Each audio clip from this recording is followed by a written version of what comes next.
entier, c'est pas l'inverse d'un entier. Alors, on essaie de définir x puissance alpha. Alors, on a donné un exemple avec x puissance pi, et on a vu que ça ne marche pas tout le temps. Cette fonction x puissance pi n'est pas définie sur R tout entier. Alors, comment on fait lorsque vous avez un alpha, un réel, qui n'est pas un entier, qui n'est pas un nombre rationnel? Alors, pour définir x puissance alpha, alors il faut transformer cette fonction sous forme d'exponentielle. Alors, x puissance alpha, ça devient l'exponentielle alpha ln de x. Et après, vous travaillez avec cette fonction. Alors, je pense que vous savez travailler avec l'exponentielle et vous savez travailler avec le logarithme. Et donc, l'exponentielle alpha ln de x, et vous travaillez, vous faites le domaine de définition et vous continuez.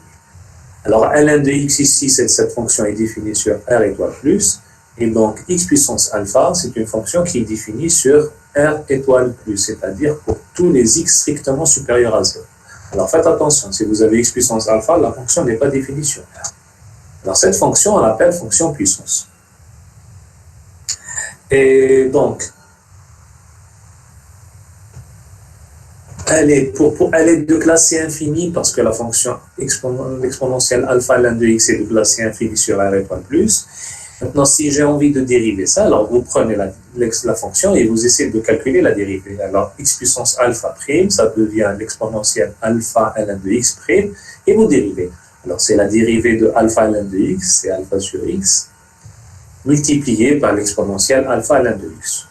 Ça devient alpha sur x, mais l'exponentielle alpha ln de x, c'est ce qu'on a vu, c'est x puissance alpha, d'après la définition.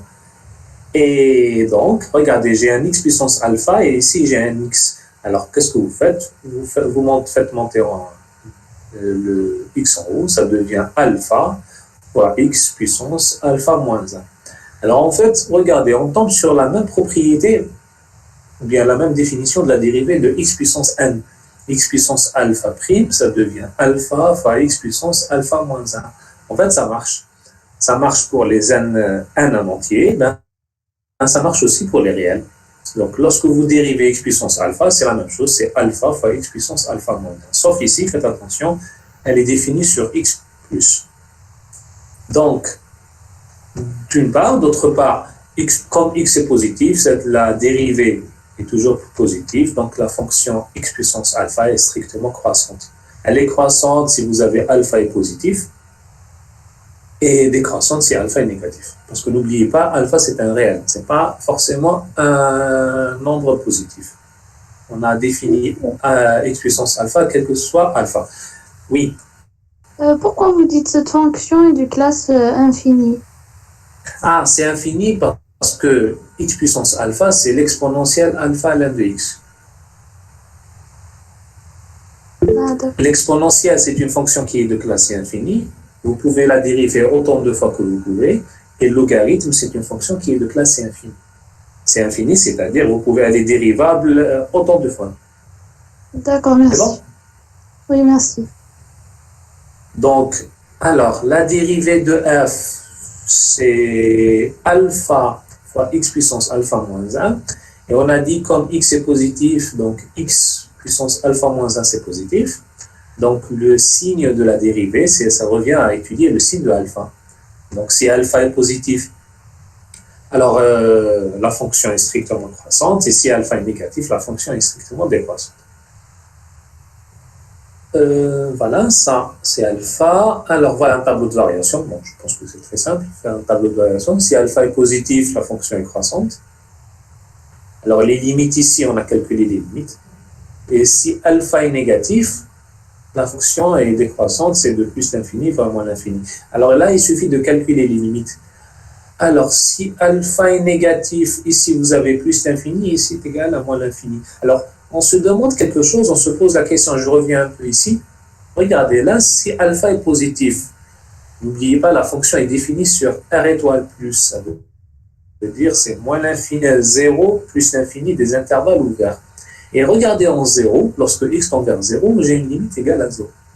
Alors la question, est-ce qu'on peut faire un prolongement par continuité au point 0? Juste pousser à l'intervalle et définir un prolongement, c'est-à-dire rendre la fonction, si vous voulez, entre guillemets, définie en point 0. Alors oui, ça marche. Pourquoi? Parce que la limite en 0 est égale à 0. Elle est finie, donc on peut faire un prolongement par continuité de la fonction lorsque alpha est positif. Alors ça, c'est les tableaux de variation. Qu'est-ce qu'on va faire aussi pour les fonctions? Là, ce que j'ai dit, c'est un prolongement par continuité en 0 si alpha est positif. Aussi, on va regarder si elle est dérivable en 0. Alors ici, là, on fait un prolongement. Maintenant, est-ce qu'elle est par continuité, la fonction est continue en 0? Et là, on va essayer de regarder si la fonction, ce prolongement, est dérivable au point 0. Dérivable au point 0, vous appliquez la définition. Vous faites f tilde, c'est le prolongement de x moins f de 0 sur x moins 0. Lorsque vous appliquez ça, f de 0, c'est 0 parce qu'on a fait le prolongement. Après, vous faites f tilde, c'est x puissance alpha sur x. Vous aurez x puissance alpha moins 1. Et après, vous calculez la limite. La limite, vous avez deux cas. Si alpha est supérieur à 1, alors ce terme alpha moins 1 est positif, donc x puissance alpha, ça devient 0. Maintenant, si alpha est inférieur à 1, celui-là, c'est quelque chose qui est négatif, alpha moins 1.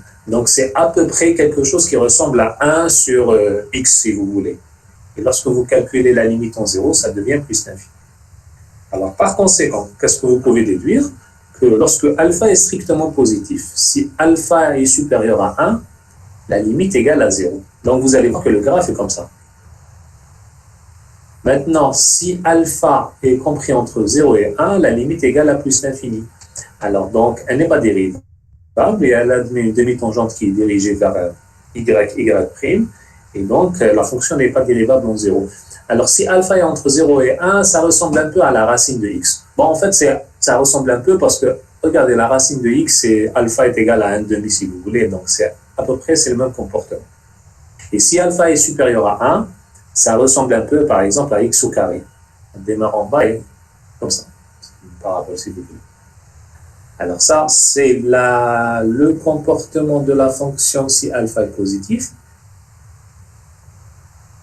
Voilà. Là, ce que je suis en train de dire, c'est voilà. Si toujours alpha supérieur à 1, alors alpha admet au point x égale à 0 une demi-tangente horizontale. C'est-à-dire ça ressemble un peu à x au carré. Et une demi-tangente verticale pour x lorsque alpha est entre 0 et 1, c'est comme la racine de x. Voilà, là c'est les branches paraboliques. Alors les branches paraboliques, c'est la nihaya, c'est ça? Alors, lorsque alpha est supérieur à 1, donc c'est comme x au carré. J'ai dit, c'est dirigé vers y'. Et lorsque alpha est entre 0 et 1, c'est comme la racine de x. Et donc, vous avez une branche parabolique dirigée vers x'. Là, c'est les branches. Maintenant, si alpha est inférieur à 0, on a dit que c'est une fonction qui est décroissante. Et les asymptotes, vous avez l'axe des abscisses et l'axe des ordonnées. Bon, je vais résumer tout ça dans le graphe suivant. J'espère que vous voyez le graphe, il y a toujours Internet, c'est bon? Alors, en bleu, c'est alpha inférieur à 0, c'est-à-dire vous allez travailler avec la fonction x puissance alpha, alpha réel strictement inférieur à 0. Le domaine de définition de toutes ces fonctions, c'est R plus étoile. Alors en bleu, on a vu que la fonction est décroissante, et les asymptotes, c'est la droite x, x' et la droite y, y'. Voilà ce que vous allez avoir ici. Le graphe de la fonction x puissance alpha. Alors, en rouge, ici, c'est la droite, ou bien la courbe de la fonction x puissance alpha avec alpha strictement supérieur à 0. Et là, j'ai dit que ça ressemble un peu à x au carré. Alors, c'est dirigé vers y'. Et en vert, c'est lorsque alpha est entre 0 et 1. C'est la fonction x puissance alpha. Et lorsque alpha est entre 0 et 1, et ça ressemble un peu à la racine de x. Voilà, c'est comme ça. Alors ici, il y a une demi-tangente verticale pour la fonction ici verte. Et en rouge, il y a une demi-tangente horizontale au point 0. ça, c'est les fonctions puissance alpha, x puissance alpha. Alors, vous avez les mêmes propriétés ici. Si x, y est strictement supérieur à 0, vous avez x puissance alpha plus bêta est égal à x puissance alpha fois x puissance bêta. Vous avez ça, vous connaissez, x puissance alpha, le tout à la puissance bêta est égal à x puissance alpha fois bêta. Et aussi, x puissance alpha, x fois y puissance alpha est égal à x puissance alpha fois y puissance alpha. Alors, si on vous dit, voilà, démontrer ces relations, alors vous transformez tout le monde en exponentiel et vous travaillez pour avoir ces formules. Le deuxième point de ce théorème, c'est si vous avez y, c'est x puissance alpha, la fonction réciproque de x puissance alpha, ben c'est, si vous voulez, x puissance 1 sur alpha. Voilà. X puissance alpha, sa fonction réciproque, c'est x puissance 1 sur alpha. Et c'est toujours... voilà. Ce que je voulais dire, c'est toujours des fonctions de puissance. Et pour terminer le cours, je peux définir ici une fonction, par exemple ici. Je vais vous donner un exemple, c'est mieux. Alors, ce qu'on a vu, on a vu x puissance 1 réel, alpha. Maintenant, si je veux généraliser, je ne mets pas x puissance alpha une constante, mais imaginez que j'ai comme ça une fonction à la puissance, une fonction. Et là, je vous dis, c'est quoi le domaine de définition? Bon, c'est la généralisation de fonctions puissance. Et là, ne me dites pas R parce que, faites attention, ne laissez jamais des variables ici. Vous avez vu, même avec des réels, ça ne marche pas. Alors, si vous avez des variables, c'est pire. Alors, toujours, si vous avez x, comme ici, x plus 1 à la puissance variable, alors transformez tout le monde en exponentielle. Vous pourrez écrire comme ça, c'est x, l'exponentielle x, ln, et là, vous mettez x plus 1. Et après, vous travaillez avec cette fonction. Alors, si on vous dit, voilà, c'est quoi le domaine de définition de x plus 1 à la puissance x? Ben, ça donne l'exponentielle x, ln de x plus 1. Et c'est quoi le domaine de définition? Moins 1 plus 1. Quoi le domaine de définition? Alors oui, c'est moins 1 plus l'infini, alors moins 1 ouvert.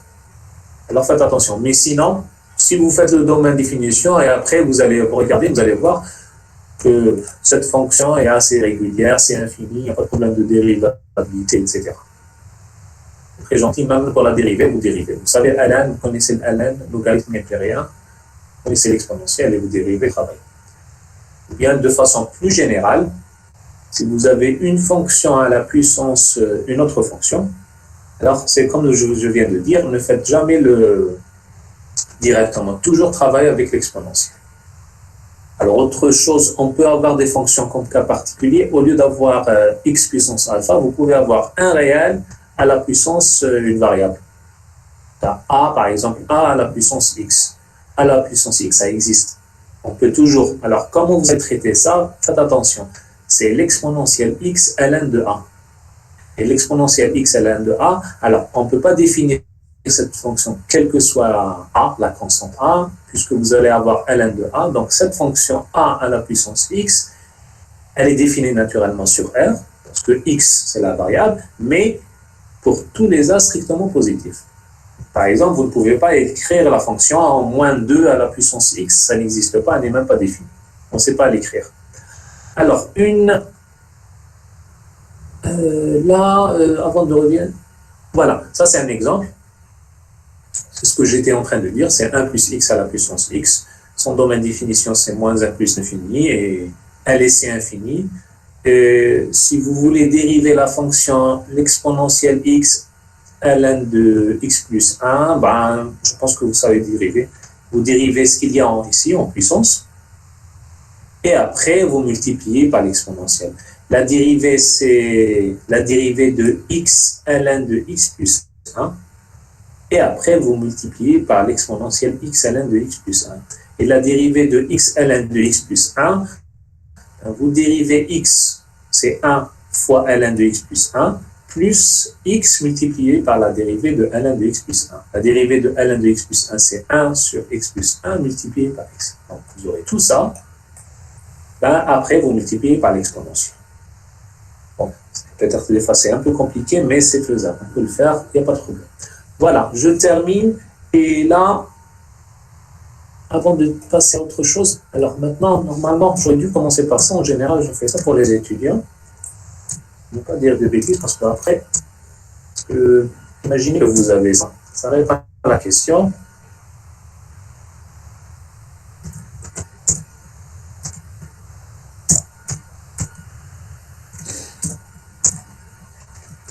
Vous suivez? C'est juste ce que je suis en train de faire? Non. Moins 1, c'est moins 1 puissance 1. Donc, je n'ai rien fait. C'est moins 1 puissance 2 sur 2, parce que 2 sur 2, c'est 1. Et ça devient, alors ce qu'on a vu tout à l'heure, 2 sur 2, c'est, bon, si vous voulez, je peux écrire ça comme ça, c'est 2 multiplié par 1 sur 2. Bon, ça, c'est 2 sur 2. Et ça donne moins 1 à la puissance. Je l'écris comme ça, et le tout.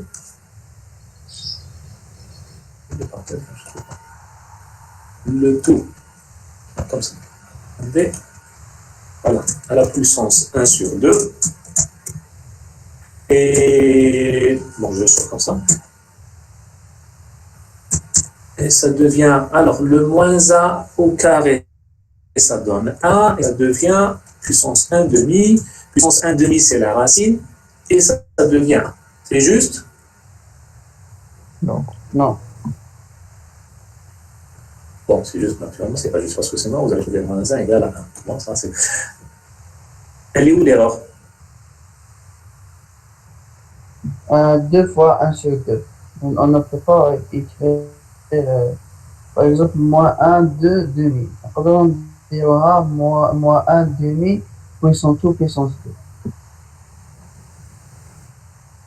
Je n'ai pas entendu, mais bon. L'erreur est là.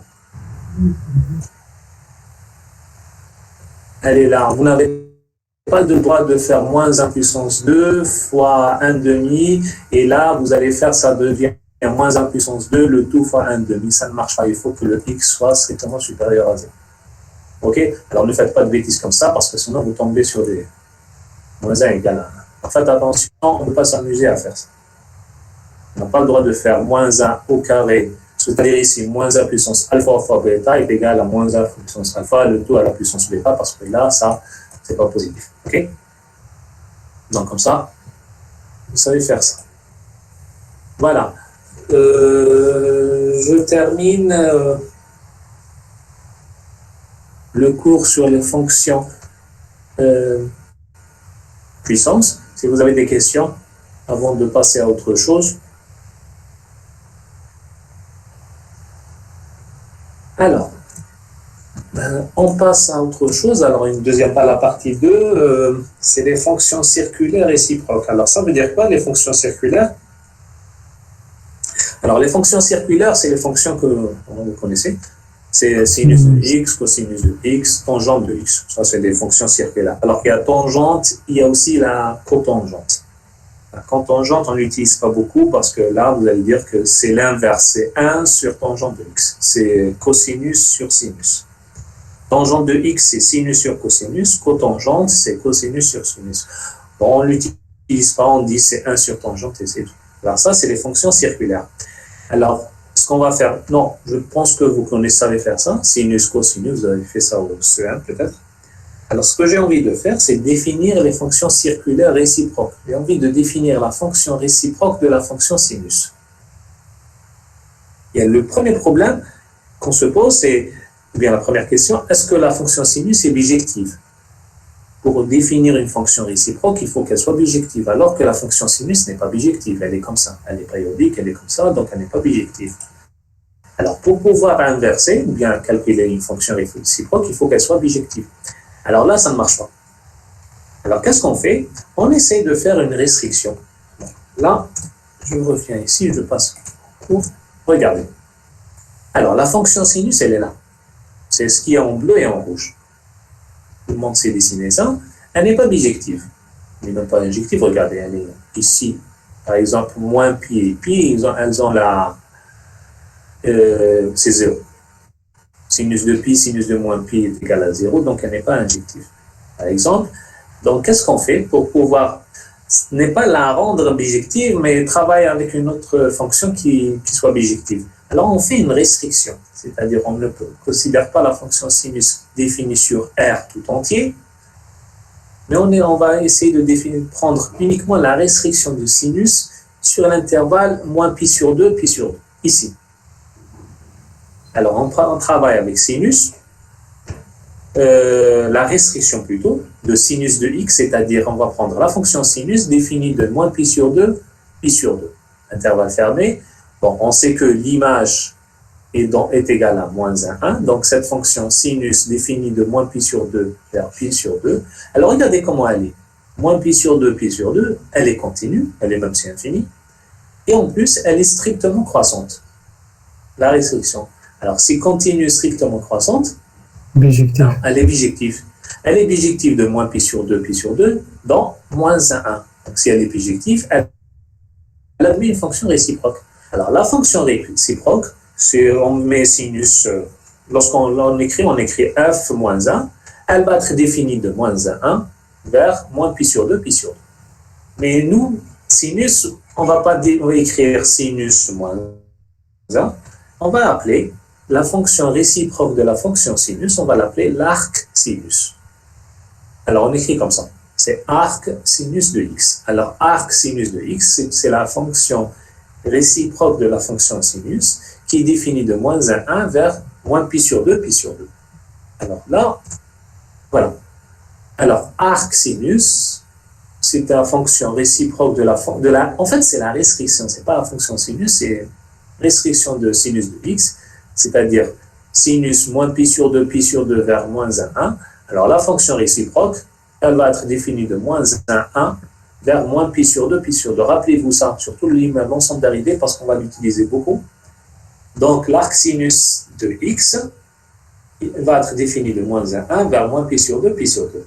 Et là, un premier résultat, ou bien une première remarque, par exemple, on vous dit, voilà, c'est quoi le domaine de définition de l'arc sinus de x? Alors, vous allez dire, c'est moins 1. C'est-à-dire, est-ce que je peux calculer l'arc sinus de 2? Ben, ça n'existe pas, l'arc sinus de 2. Parce que l'arc sinus est défini de moins 1. Alors, comment vous allez dire l'arc sinus? Bien avant, vous n'avez pas de calculatrice, on va donner des calculs simples. Alors, avec la calculatrice, c'est l'arc sinus, c'est la fonction lorsque vous allez voir, il y a un sinus puissance moins 1 dans vos calculatrices. Eux, ils n'écrivent pas l'arc sinus, ils écrivent. Alors, je parle des calculatrices simples. C'est arc sinus moins 1. Alors, vous utilisez ça en deuxième fonction et vous utilisez arc sinus moins 1. Alors, par exemple, ici, moi, je efface ici, je reviens. Avant de faire l'exemple, alors, comment vous allez faire ça? Regardez, y égale à arc sinus de x. Alors, par définition, c'est sinus de y égale à x. Voilà la définition de la fonction réciproque. Là, on a fait ça pour les fonctions réciproques. On a dit que y égale à f de x, ça donne x égale à f moins 1 de y. C'est la même chose, puisque l'arc sinus, c'est la fonction. Alors, on note arc sinus. On n'écrit pas l'arc sinus comme... c'est comme sinus. La fonction, on l'appelle c'est une fonction. Lorsqu'on écrit, on écrit SIN. C'est comme ici, l'arc sinus, mais lorsqu'on note, on note arc sin. Alors là, par exemple, je vous dis, voilà, calculez avec moi arc sin, non.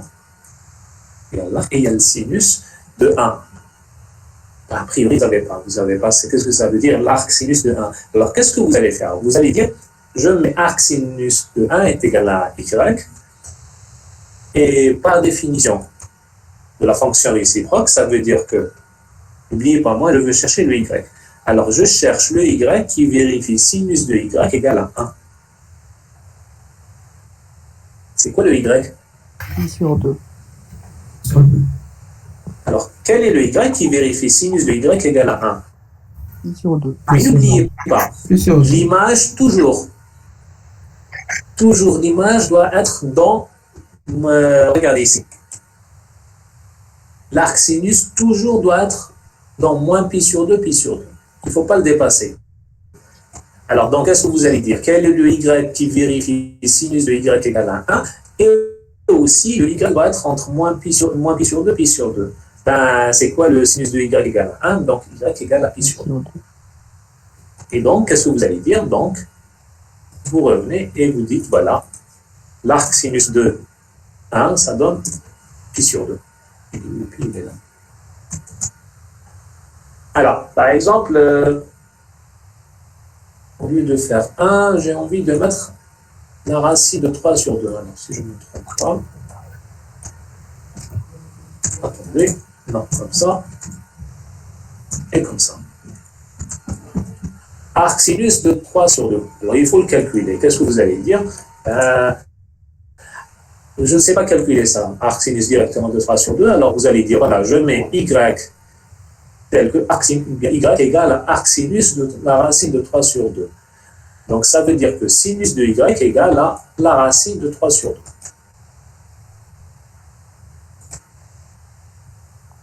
La racine de 3 sur 2. Donc, quel est l'angle tel que son sinus égale à la racine de 3 sur 2? Alors là, vous savez que c'est pi sur 3, si je ne me trompe pas. Alors, pi sur 3, c'est sinus, ou bien vous allez dire, je peux aussi mettre 2 pi sur 3. Ou bien pi sur 3, ou bien 2 pi sur 3. Parce que là, je sais que sinus de y égale à soit... oui, sinus de pi sur 3, c'est la racine de 3 demi. Et sinus de 2 pi sur 3, c'est la même chose. Mais, toujours la condition, il faut que le y va appartenir à moins pi sur 2, pi sur 2. Donc, 2 pi sur 3, on ne prend pas. On prend uniquement pi sur 3. Une dernière chose, est-ce que je peux calculer l'arc sinus de 2? Vous allez dire, voilà, vous faites la même chose, et donc ça donne sinus de y égale à 2. Est-ce que ça existe? Non. Sinus de y égale à 2. Non, ça ne marche pas, parce qu'on sait que toujours le sinus est compris entre moins 1 et 1. Donc, ça n'existe pas l'arc sinus. C'est pour ça, j'ai dit que le domaine de définition de l'arc sinus, vous mettez x ici, toujours. Par exemple, vous avez ça, arc sinus de x, toujours x doit être compris entre moins 1, alors supérieur ou égal. Hein. X et 1. Maintenant, si je vous donne une fonction x plus 3 ou bien plus 2, qu'est-ce que vous allez faire? On vous donne voilà, la fonction, calculer son domaine de définition. Ben, vous dites comme ça, x plus 2 doit être compris entre moins 1 et 1, et après vous résolvez, vous cherchez le domaine qui vérifie ça, les valeurs. Voilà, c'est très simple. Ce qui est peut-être plus compliqué, c'est lorsque je vous mets un x au carré, par exemple, moins 3. Moins 3 est là. Qu'est-ce que vous allez faire? Vous faites la même chose, x au carré moins 3. Et là, ne vous amusez pas à faire plus 3, je vous conseille de faire ça. Résoudre, je ne sais pas, vous arrivez à, j'espère que vous arrivez à voir. C'est bon? X au carré moins 3, vous résolvez cette inégalité, ou bien inéquation, et après, vous résolvez cette inéquation, et après, vous faites l'intersection. Ne faites pas directement. Il y a beaucoup de gens qui se veulent, vous faites plus 3, ben, alors d'un côté, vous allez avoir un 4, et d'un côté, lorsque vous faites plus 3, vous aurez 2. Et après, x, c'est dans quoi?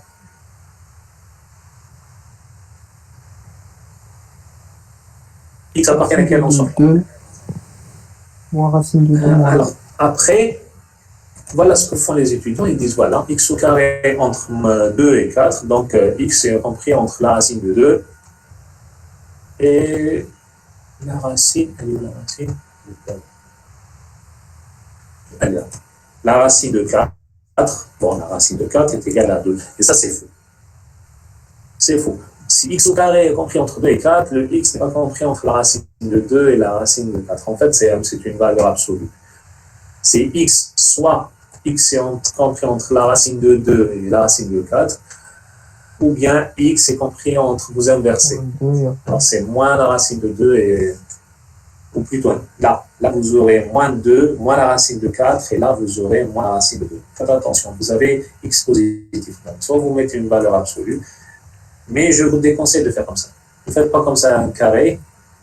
faites plutôt des inégalités ou bien des inéquations par partie si vous voulez. Vous résolvez cette inéquation, vous résolvez la deuxième et après vous faites l'union, c'est mieux.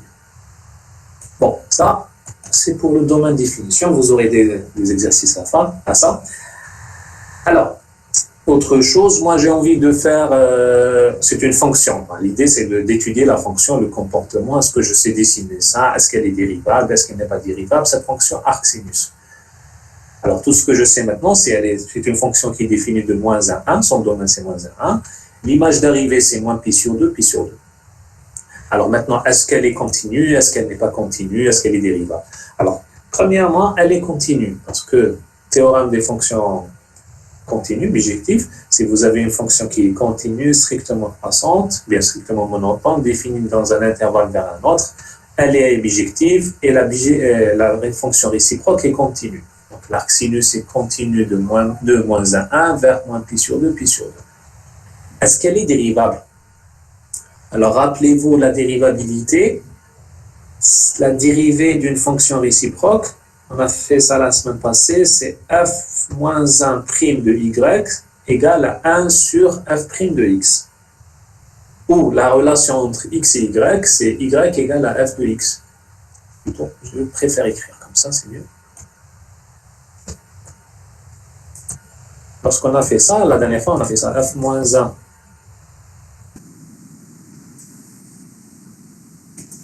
prime de y égale à 1 sur f prime de x.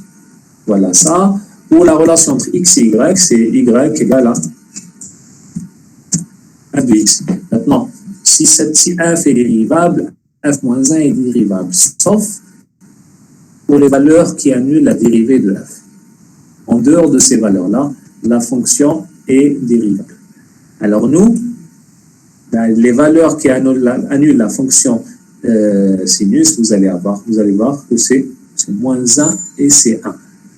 Donc, la fonction arc-sinus est dérivable partout. En fait, elle est de classe C infinie, sauf au point moins 1 et au point 1. C'est pour ça, ici, j'ai mis elle est C infinie sur l'intervalle ouvert. Ça ressemble un peu à la racine de x. La racine est définie sur 0 plus l'infini, mais elle n'est pas dérivable au point 0. Ici, c'est la même chose. La fonction arc-sinus est même de classe C infinie. Sur l'intervalle ouvert, elle n'est pas de classe C infinie au point 1, au point moins 1. Elle n'est même pas dérivable. Alors, pour la dérivée, alors ça, je vais faire rapidement ça. Alors, j'ai juste des commentaires pour calculer la dérivée. Alors, j'ai utilisé ce qu'on a vu tout à l'heure. La dérivée f-1 de x, f-1, ici. Ici, il suffit dans la démonstration, c'est juste que j'ai changé la variable. Les variables, je mets x ici, je mets y ici. Et là, je mets x. Là, je mets y pour faire ça.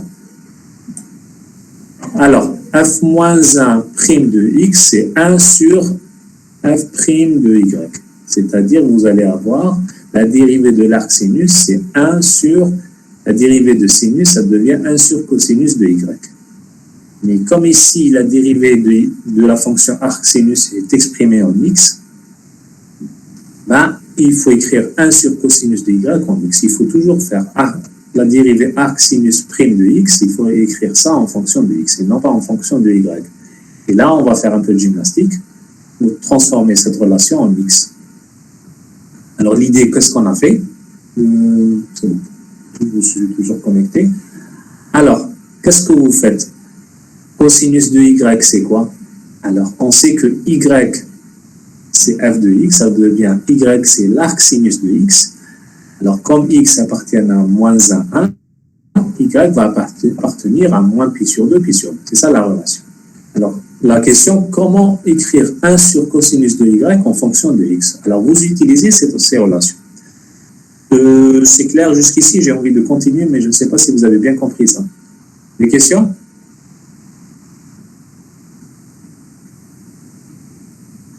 Ok. Je suis toujours connecté. C'est bon? Alors, comment remplacer 1 sur cosinus de y en fonction de x? Alors vous utilisez cosinus au carré plus sinus au carré égale à 1. Ça veut dire que cosinus au carré de y égale à 1 moins sinus au carré. Et là, c'est comme tout à l'heure, faites attention. Cosinus au carré égale à 1 moins sinus au carré de y. Ça veut dire que cosinus de y égale à plus ou moins la racine de 1 sur sinus au carré.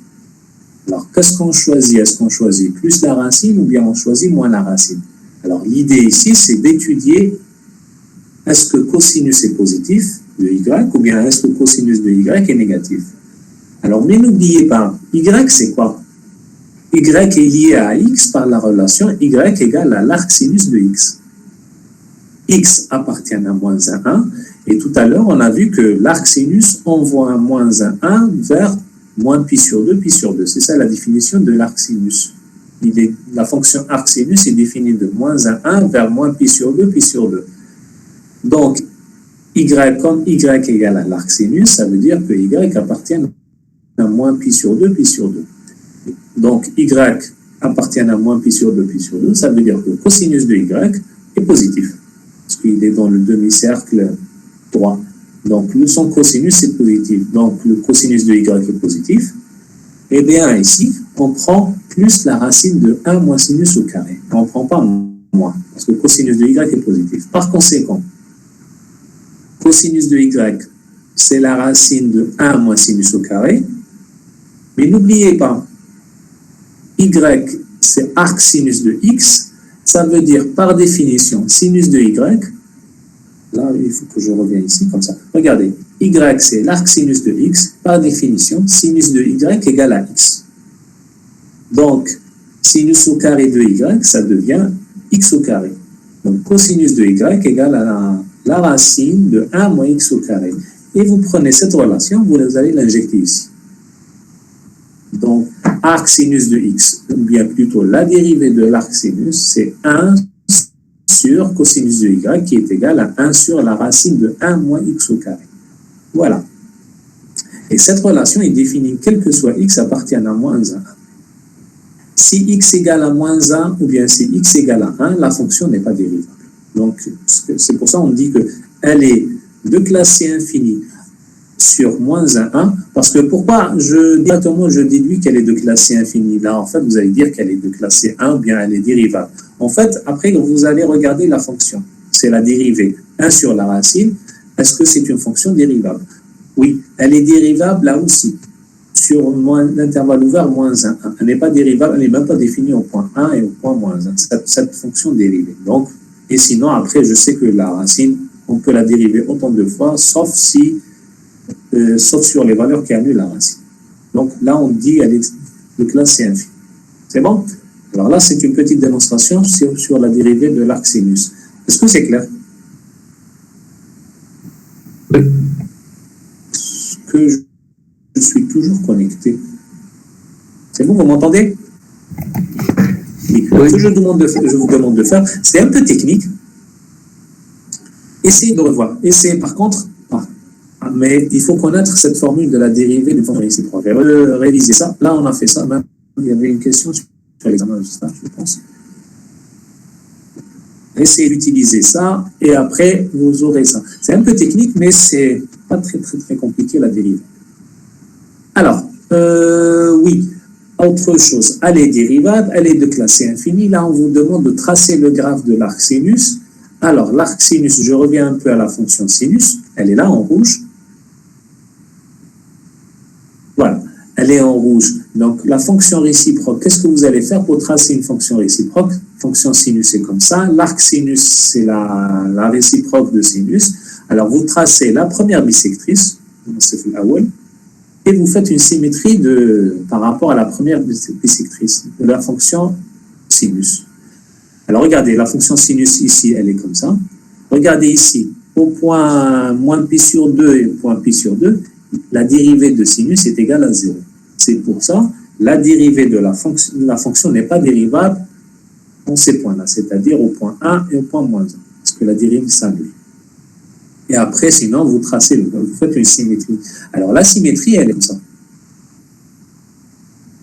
Vous faites, voilà. Ici, c'est moins 1, et là, vous faites pi sur 2, pi sur 2. Et là, regardez, au point 1, la courbe de f est dirigée vers plus l'infini, et là aussi. En ces points-là, la fonction admet des demi-tangentes verticales. Et là, si vous avez des demi-tangentes verticales, la fonction n'est pas dérivée. Et là, voilà le graphe de la fonction arcsinus. Alors, vous avez dû remarquer c'est une fonction qui est impaire. Et donc, elle est positive ici, elle est négative ici. Voilà.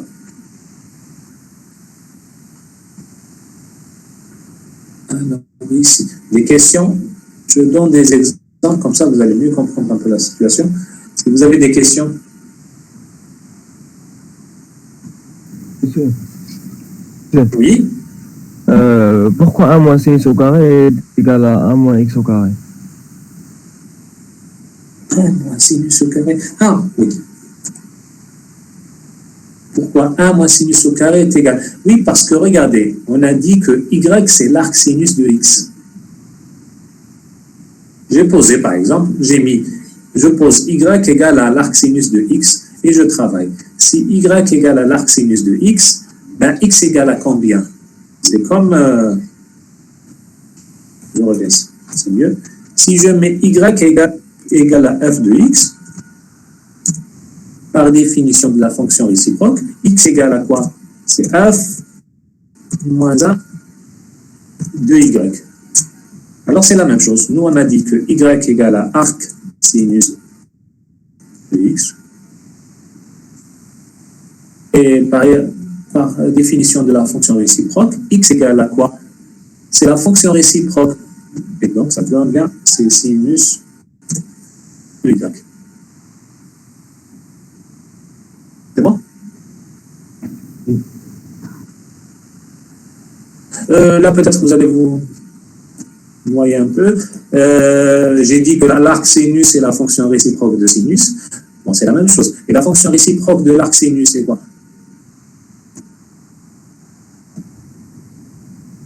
Parce que vous allez dire à quelqu'un qui va me dire, voilà, f c'est l'arc sinus. Alors nous, on a dit f c'est sinus, f moins 1 c'est l'arc sinus, c'est la même chose. Si j'ai dit arc sinus, c'est la fonction réciproque de sinus. Et la fonction réciproque de l'arc sinus, ben, c'est la même chose. L'arc sinus. L'arc sinus, c'est sinus. C'est pas x. Vous avez compris? F moins 1. Excusez-moi. Vous avez f une fonction bijective. Je peux définir sa fonction réciproque. Ça, c'est f moins 1. Et c'est quoi la fonction réciproque de f moins 1? Alors ne dites pas f moins 1 de moins 1. Là, la fonction réciproque de f moins 1, c'est f. Vous avez compris? J'ai compris cette étape, mais oui. Ce que je voulais comprendre, c'est pourquoi 1 moins sinus x au carré est égal à 1 moins x. Sinus هذاك وين راح؟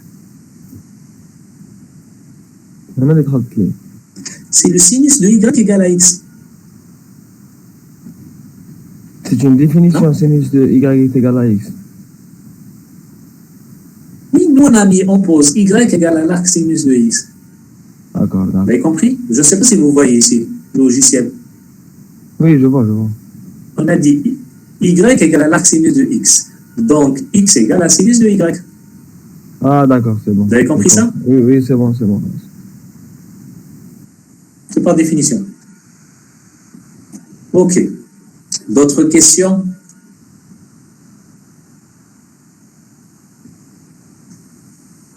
Alors, si vous n'avez pas de questions, alors je reprends. Je vais faire des exemples, comme ça vous allez mieux comprendre. Alors, le premier, c'est quelque chose de plus simple.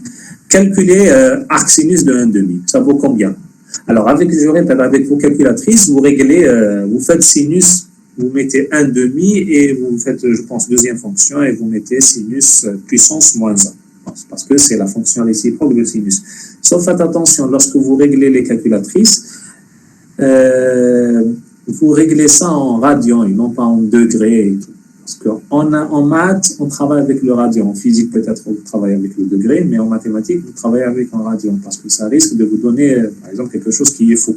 C'est pas qui est faux, mais qui est en degré. Alors, en maths, on travaille avec le radian. Alors, ici, je vous dis, voilà, calculer arc sinus de 1,5. Alors, vous allez dire, voilà, je mets en pause y égale à arc sinus de 1,5. Et moi, je cherche le y. Alors, par définition, y égale à arc sinus de 1,5, ça veut dire que sinus de y égale à 1,5.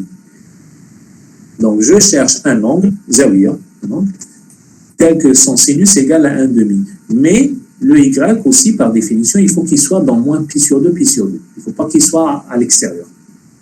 Donc, quel est l'angle tel que son sinus égale à 1,5 et qui est dans moins pi sur 2, pi sur 2? Il y a une seule possibilité, c'est y égale à pi sur 6. Si vous trouvez deux possibilités, vous avez fait une erreur. Parce que là, la fonction est bijective. Donc, elle a un seul antécédent, bien une seule image. C'est la même chose. Donc, y est égal à pi sur 2. Ça veut dire que l'arc sinus de 1,5 égale à... Ah, pardon, pas pi sur 2, pi sur 6. Donc, arc sinus de 1,5 égale à pi sur 6. C'est bon? Alors, on complique un peu les choses, on va travailler avec une fonction maintenant. Alors, on vous donne une fonction, f de x égale à arc sinus d'une fonction x au carré moins 4. Et là, on vous dit, voilà, calculer le domaine de définition. Alors, vous allez dire x au carré moins 4, c'est entre moins 1 et 1. C'est toujours arc sinus d'une fonction, la fonction doit être comprise entre moins 1 et 1, supérieur ou égal. Et après, qu'est-ce que vous allez faire? Vous faites comme tout à l'heure, vous résolvez une partie, et après vous résolvez la deuxième partie, et vous faites une intersection. Alors la première, c'est ça, c'est moins l'infini, moins la racine de 3, union la racine de 3 plus l'infini. Inter, la deuxième, c'est moins 5, 5. Alors, lorsque vous faites une intersection, normalement, vous allez trouver moins 5 moins la racine de 3, union la racine de 3, la racine de 5. N'hésitez pas à tracer des droites et vous faites avec des dessins pour avoir l'intersection. Il n'y a pas de mal. Vous faites brouillon, vous mettez une droite, vous mettez la racine de 3 moins la racine de 3, la racine de 5 moins la racine de 5, et vous faites des traits comme ça pour connaître un peu l'intersection. Alors ici, c'est comme tout à l'heure, la fonction est continue sur son domaine de définition. Bon, ici, pourquoi? Parce que x au carré moins 4 est continue, elle est même, c'est un polynôme qui est de classe C infinie, composé avec une fonction continue, c'est continu. Et, sauf ici, il y a un problème de dérivabilité. Eh bien, elle n'est pas dérivable sur ces points-là. C'est-à-dire, elle est dérivable sur l'intervalle ouvert et non pas sur les bords de l'intervalle. C'est-à-dire, moins 5, moins la racine, etc. Parce que vous allez avoir ce qu'il y a à l'intérieur va être égal à 0. Donc, la dérivée... Ah oui, pour la dérivée. Alors, pour la dérivée, arc sinus de x au carré moins 4, là, vous appliquez la règle de la dérivée d'une fonction réciproque. Alors, je préfère là. Vous savez que, pour le moment, on a vu ça, l'arc sinus de x, sa dérivée, voilà, c'est des formules qu'il faut apprendre par cœur. Parce que là, après, la dérivée de l'arc sinus de x, là, ça donne 1 sur la racine de x au carré. Maintenant, si j'ai une fonction, une autre fonction, je veux avoir arc sinus d'une fonction p de x. On va supposer formellement qu'elle est dérivable et tout. Là, vous appliquez les règles. C'est quoi dérivée? X au carré, non? Fois P', c'est au racine de 1 moins P. Si vous dites comme ça, 1 sur... Oui. Si vous dites directement ça, ça ne marche pas. Parce que ça, si vous dites... X place du X. Si vous dites P, P au carré de X, ça c'est faux. Ça ne marche pas parce qu'il manque quelque chose. C'est P' de X, toujours. Dériver la fonction multipliée par la dérivée appliquée à la fonction, si vous voulez. Alors c'est P' de X, toujours dérivé. P' fois la racine de 1 moins P au carré. Alors, voilà. Alors P' ici, c'est X au carré moins 4. Vous dérivez X au carré moins 4, ben vous aurez 2X. Fois, bon là j'ai fait les calculs, bon il y a un polynôme de degré 4, peut-être un peu compliqué, mais ça marche. Qu'est-ce que vous allez faire? On ne vous demande pas peut-être de calculer à l'ordre 4 des fois. Alors vous aurez 2 fois 2x sur la racine de 1 moins, et vous mettez x au carré moins 4, le tout au carré. Bon ici c'est simple. 1 moins x au carré moins 4, le tout au carré, je pense que les calculs sont simples. Vous aurez cette dérivée. Comment on Alors. appelle ça La dérivée? Ouais. Je n'ai pas compris. Je répète la dérivée? Oui, comment vous l'avez calculé? Oui. Alors, vous avez compris l'arc sinus de P de X? Non? Oui. Je répète aussi ça. Alors, OK. J'ai deux fonctions f et p. Alors, si je mets f de P de X, attendez, il y a combien de parenthèses? Voilà. Si vous avez f composé avec p de x, alors rappelez-vous la règle, on a fait ça, c'est p' de x, vous dérivez toujours la fonction qui se trouve à l'intérieur, fois f', et après appliquer à p de x. Alors ça, c'est la règle de la dérivée. Alors par exemple, je vous donne la racine de p de x. Je dérive cette fonction. Alors, vous savez que la racine de x, c'est 1 sur 2 fois la racine de x. Maintenant, lorsque vous avez une fonction, alors qu'est-ce que vous allez faire? Vous faites p' de x sur 2 fois. Donc, maintenant, pour la racine, vous aurez 1 sur 2 fois la racine de x. Maintenant, si vous avez p, vous aurez p' sur 2 fois la racine de p de x. Voilà la règle. Ça marche tout le temps. Alors maintenant, on sait que l'arc sinus de x, c'est 1 sur sa dérivée, c'est 1 sur la racine de 1 moins x au carré. Maintenant, si vous avez l'arc sinus d'une autre fonction, la dérivée, alors vous faites p' sur la racine de 1 moins, et à la place de x, vous mettez p de x. Donc, vous aurez p' sur la racine de 1 moins p au carré de x. C'est bon? Alors, dans l'exercice, bon, j'efface tout ça. C'est bon ici, je peux effacer? Je suis toujours connecté. C'est bon.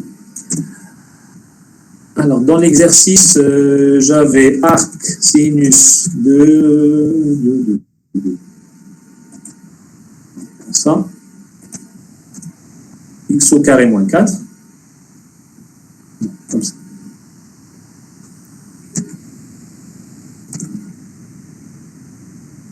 Et là, on vous dit, voilà, dériver cette relation.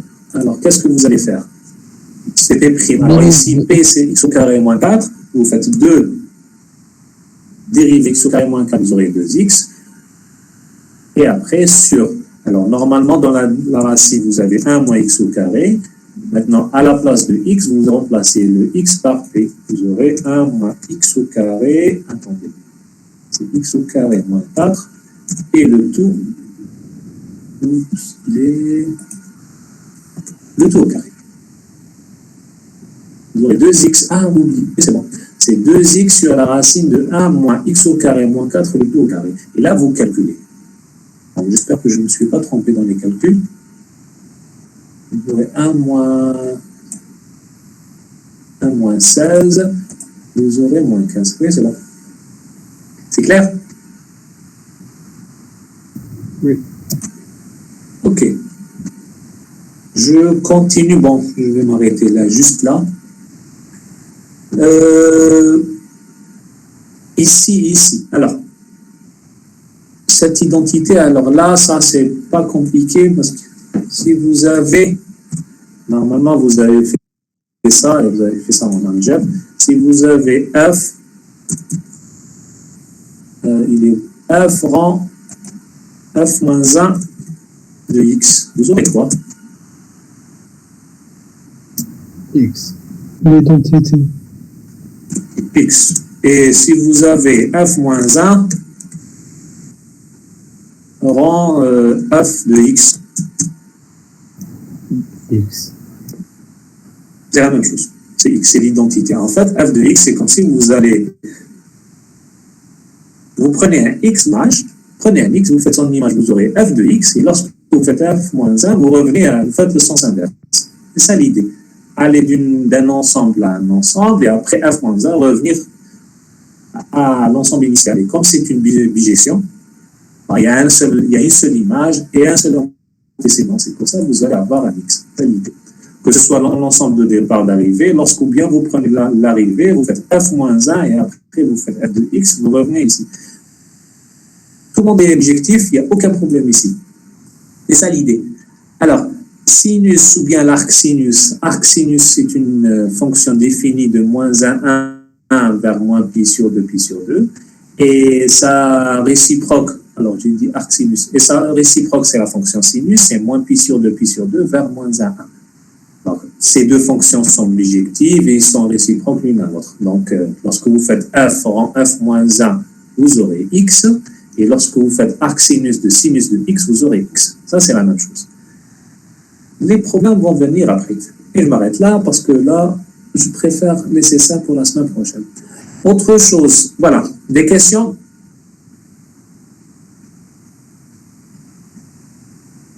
Ne regardez pas ce qu'il y a en bas, regardez uniquement ce qu'il y a en haut. L'identité, ça c'est vrai. Quel que soit x appartient à moins 1 pour la première, et la deuxième, quel que soit x appartient à moins pi sur 2. Vous faites f rang f moins 1. Et c'est tout. Je m'arrête là. La semaine prochaine, je continuerai. Oui. Excusez-moi, est-ce que vous pouvez nous envoyer le cours complet? Oui, je vais vous envoyer ça. Non, le cours complet, monsieur. Mais je suis par partie. Non, je préfère envoyer par partie. Monsieur, ça sert à rien, je préfère. Ah, je ne vous demande pas de préparer, je vous demande de regarder ici, comprendre, essayer de comprendre un peu, et après je vais vous envoyer le cours, comme ça vous allez mieux comprendre.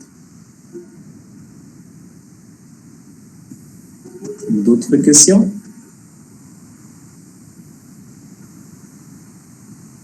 Autre chose. Voilà, si vous n'avez pas d'autres questions, je m'arrête là. C'est juste pour vous dire que la semaine prochaine, ça va être des cours en présentiel. Normalement, je ne sais pas si on vous a dit ça. Normalement, les cours en présentiel vont débuter demain. Et du 14 au jeudi et après de dimanche prochain. Normalement, vous avez 2 semaines. Alors, c'est dommage la séance d'aujourd'hui à sauter parce qu'aujourd'hui, il y a toujours des examens. Mais on a perdu une séance en présentiel, mais la semaine prochaine, normalement, vous aurez des cours en présentiel. Voilà. Monsieur. Si vous n'avez pas de questions, je m'arrête là. Oui. Votre la page morte. Je ne sais pas. Alors, j'ai envoyé ce qu'on m'a envoyé. J'ai envoyé à vos délégués ce qu'on m'a envoyé, c'est-à-dire le tableau. Je ne sais pas si vous avez reçu un petit tableau. Je l'ai reçu. Oui, c'est tout ce que j'ai reçu de la part de l'administration. Ils ont dit rattrapage, aucune idée. Alors, ils ont mis une note rattrapage, mais je ne sais pas quand est-ce le rattrapage d'analyse. Ok, merci. Vous avez compris? Ok. D'autres questions? Voilà, alors, bonne journée. Bonne journée, au revoir.